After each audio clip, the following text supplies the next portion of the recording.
नमस्कार, स्वागत है नारद मुनि लाइव के खास सेगमेंट में। आज हमारे साथ मौजूद है मध्य प्रदेश के परिवहन आयुक्त संजय झा साहब। उनसे बात करेंगे और जानेंगे कि परिवहन को लेकर उनकी क्या योजना है। जैसे पैनिक बटन की योजना ऑलरेडी चल रही है, इसके अलावा मध्य प्रदेश परिवहन विभाग सीएम हेल्पलाइन शिकायतों में के निराकरण में भी नंबर 1 आता रहा है। सर, बहुत बहुत स्वागत है आपका। सर, आपका भी बहुत बहुत धन्यवाद। बहुत दिनों बाद आपसे मुलाकात हो रही है। सर, किस तरह की योजना है जो आपका जब से चार्ज लिया, आपके मन में कुछ परिवहन को लेकर नई योजनाएं होंगी? क्योंकि जहां भी रहे आप, जिस जगह भी पोस्ट रहे हैं, आपकी योजनाएं हमेशा कारगर साबित होती रही हैं और नई नई योजनाएं आप बनाते रहें। अब परिवहन विभाग एक बहुत ही महत्वपूर्ण विभाग है जो सीधे सीधे जो ट्रांसपोर्ट से जुड़ा हुआ है और मोबिलिटी से जुड़ा हुआ है। तो अगर आपने मोबिलिटी कम कर दी, खास करके 21वीं शताब्दी में, या कम कर दिया, तो प्रगति अपने आप रुक जाती है। तो प्रगति और मोबिलिटी दोनों एक दूसरे के साथ चलते हैं, सप्लीमेंट करते हैं। तो परिवहन विभाग का जहाँ तक सवाल है, मध्य प्रदेश में बहुत सारी नीतियाँ हम लोगों ने अभी प्रारंभ करी है और सबसे ज़्यादा परिवर्तन भी आप देखेंगे तो परिवहन में और कम्युनिकेशन में हो रहा है। विगत कुछ समय में कई सारे स्कीम्स नए आए हैं। गवर्नमेंट ऑफ इंडिया के द्वारा बहुत सारे स्कीम्स लाए गए हैं और ख़ास करके मॉडर्नाइज़ किया जा रहा है और पूरी परिवहन व्यवस्था को आईटी के साथ जोड़ा जा रहा है, आर्टिफिशियल इंटेलिजेंस के साथ जोड़ा जा रहा है।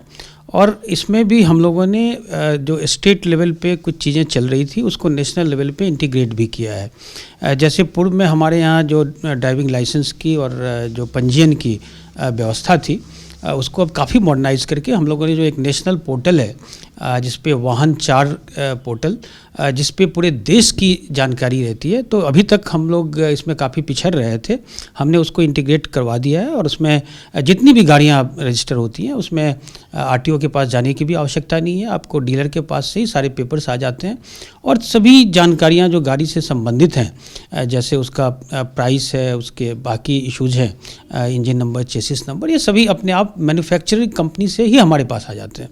तो इसमें किसी भी जो वाहन स्वामी जो खरीद रहा है उसको वहाँ जाने की आवश्यकता नहीं पड़ती, उसको एक ऑफिस से दूसरे ऑफिस जाना नहीं पड़ता।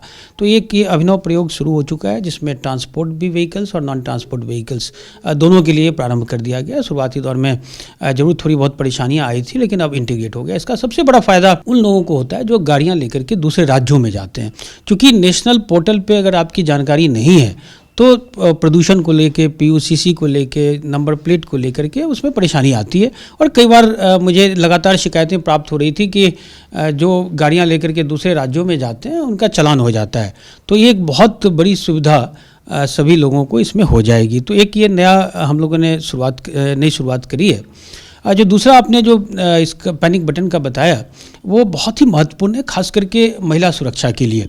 वो निर्भया स्कीम के तहत ही वो स्वीकृत किया गया था। उसमें जितने भी जो लोक सेवा वाहन हैं, पब्लिक ट्रांसपोर्ट व्हीकल्स हैं, उसमें केवल वीएलटी लगाया जाएगा, जो व्हीकल लोकेशन ट्रैकिंग डिवाइस, जो जीपीएस से संबंधित है। उसमें सिम भी होता है और साथ में पैनिक बटन लगाए जाएंगे और इसका इंटीग्रेशन डायल 100 के साथ भी हो जाएगा।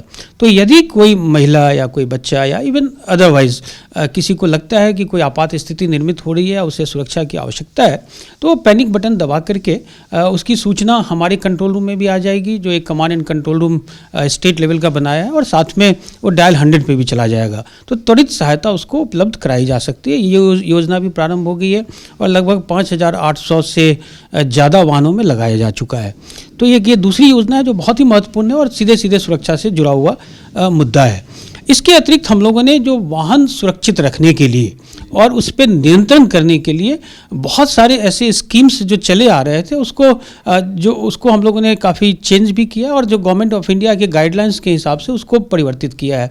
जैसे हाई सिक्योरिटी रजिस्ट्रेशन प्लेट बहुत दिनों से नहीं हो रहा था, तो उसकी भी व्यवस्था अब की जा रही है। इसी तरह पॉल्यूशन के क्षेत्र में भी काम हो रहा है और एक दो बहुत महत्वपूर्ण योजनाएं हैं जिससे पूरे जो व्हीकल का जो इकोसिस्टम है उसमें परिवर्तन आ जाएगा। वो एक है एटीएस की योजना, ऑटोमेटेड टेस्टिंग स्टेशन, और एक रजिस्टर्ड व्हीकल स्क्रैपिंग फैसिलिटी, जो स्क्रैप करने की।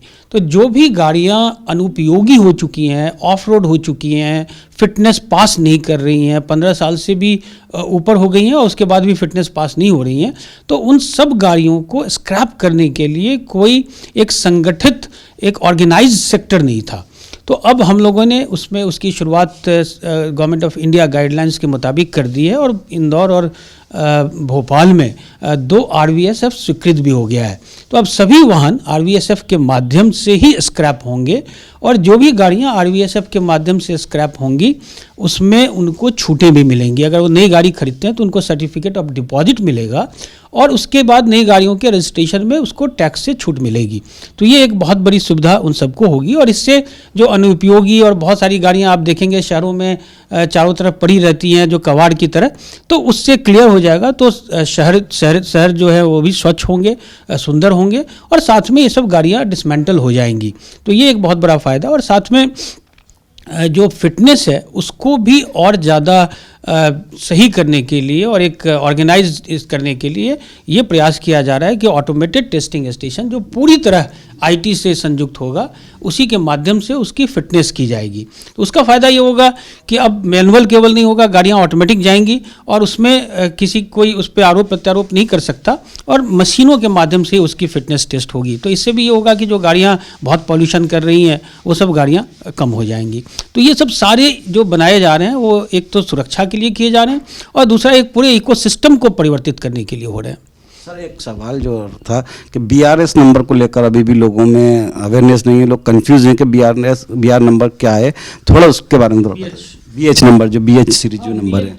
BH सीरीज एक भारत सरकार की बड़ी महत्वाकांक्षी योजना है जिसमें न केवल जो शासकीय सेवक हैं जो केंद्र सरकार के और राज्य सरकार के जिनका ट्रांसफ़र हो सकता है दूसरे राज्यों में, तो कई बार उनको बड़ी परेशानी आ जाती है कि गाड़ी एक राज्य में खरीदते हैं और जब दूसरे राज्य में जाते हैं तो उनको फिर से वो पूरी प्रक्रिया करनी पड़ती है, दोबारा रजिस्ट्रेशन करना पड़ता है।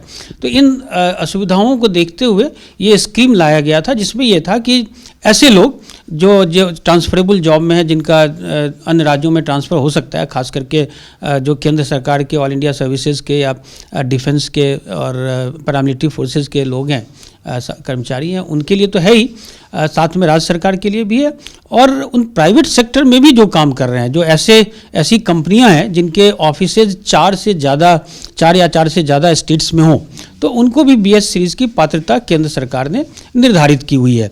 तो इसमें शुरुआती दौर में थोड़ी सी कुछ इश्यूज़ थे, कुछ मुद्दे थे कि उसका वेरिफिकेशन वैलिडेशन कैसे होगा कि 4 जगह ऑफिस है कि नहीं। तो हम लोगों ने इस संबंध में अब जैसे गवर्नमेंट ऑफ इंडिया के गाइडलाइंस के उसी अनुरूप हमने एक बना करके भेज दिया है और वो राज्य शासन से अभी जब भी अनुमोदन होगा तो ये सभी के लिए उपलब्ध हो जाएगा। जब हम वाहन खरीदते हैं या शोरूम से तो जो आपकी एक स्कीम है कि अब किसी भी तरह के जो वाहन है उनका रजिस्ट्रेशन जो डीलर होता है वही रजिस्ट्रेशन करा के देता है। कई बार देखने में आता है कि 1-1, 2-2, 3-3, 4-4 महीने तक रजिस्ट्रेशन मिल नहीं पाता और वो फिर जब बिना रजिस्ट्रेशन के गाड़ी, बिना नंबर के गाड़ी चलती है तो फिर चालानी कार्रवाई का सामना करना पड़ता है। इन शिकायतों का निराकरण कैसे हो पाए? हाँ, ये पूर्व में कई इस प्रकार की शिकायतें थी। अभी जैसे मैंने आपको बताया कि हमारा ये ट्रांजिशन फेज है, अभी हम लोग जो स्मार्ट चिप पे पहले सारा डेटा था उससे अब वाहन पे जा रहे हैं। तो ये शुरुआती दौर की थोड़ी सी समस्या शायद 1-आध महीने की है, क्योंकि अब सारा डेटाबेस ट्रांसफ़र करना पड़ रहा है, इस पर पोर्ट करना पड़ रहा है, तो उसमें कुछ दिक्कतें आती हैं कि कुछ फील्ड्स अलग अलग जो टेक्निकल इश्यूज आते हैं वो सब थोड़े बहुत इश्यूज हैं। लेकिन 1-आध माह में मैं समझता हूँ कि ये पूरी तरह स्ट्रीमलाइन हो जाएगा और उसके बाद जो आप बता रहे हैं वो तो बिल्कुल ही परेशानी नहीं आएगी और गाड़ी डीलर के माध्यम से भी रजिस्टर हो सकता है, तत्काल सारे डॉक्यूमेंट्स भी उपलब्ध करा दिए जाएंगे। और हम ऐसी व्यवस्था कर रहे हैं डिस्ट्रिक्ट लेवल पे भी, RTO ऑफिसेज में भी, कि चूँकि अभी तक जो काम हो रहा था उसमें पेपर्स लेके वो जाते थे तो वो एक आदत पड़ी हुई थी, तो उससे स्विच ओवर करके जब आप ऑनलाइन पूरे सिस्टम पे जा रहे हैं तो जो इनिशियल जो परेशानी आती है जो वो है अभी, लेकिन मैं समझता हूँ कि थोड़े दिनों में 1-आध माह के अंदर इस सबको ठीक कर लिया जाएगा और उसके बाद ये दिक्कत बिल्कुल ही नहीं रहेगी। और दूसरा उसका फ़ायदा होगा कि नेशनल पोर्टल पे सारी जानकारियाँ आपकी गाड़ियों की और आपकी उपलब्ध रहेगी, तो कोई भी चाहे तो तत्काल वो जानकारी वहाँ से ले सकता है। लेकिन हम लोगों ने लोगों की सुविधा के लिए किया हुआ है कि अगर उनका रजिस्ट्रेशन या तो कार्ड उनको नहीं मिल पाता है या रजिस्ट्रेशन नंबर किसी वजह से उनको कम्युनिकेट नहीं किया गया तो तत्काल हमें बताएं, रजिस्ट्रेशन नंबर और जो पेपर है उस पर उसको मिल सकता है अगर कार्ड मिलने में विलम्ब हो रहा है तो वो। लेकिन मुझे उम्मीद है कि अगले 1 माह में सब ठीक कर लिया जाएगा। ये थे हमारे साथ मध्य प्रदेश के परिवहन आयुक्त संजय झा साहब, जिनसे हमने आज बात की और कई जो सवाल थे उनसे सवालों को जानकर भ्रांतियाँ थी उनको दूर करने की कोशिश की। बने रहिए नारद मुनि के साथ। नमस्कार, जय हिंद।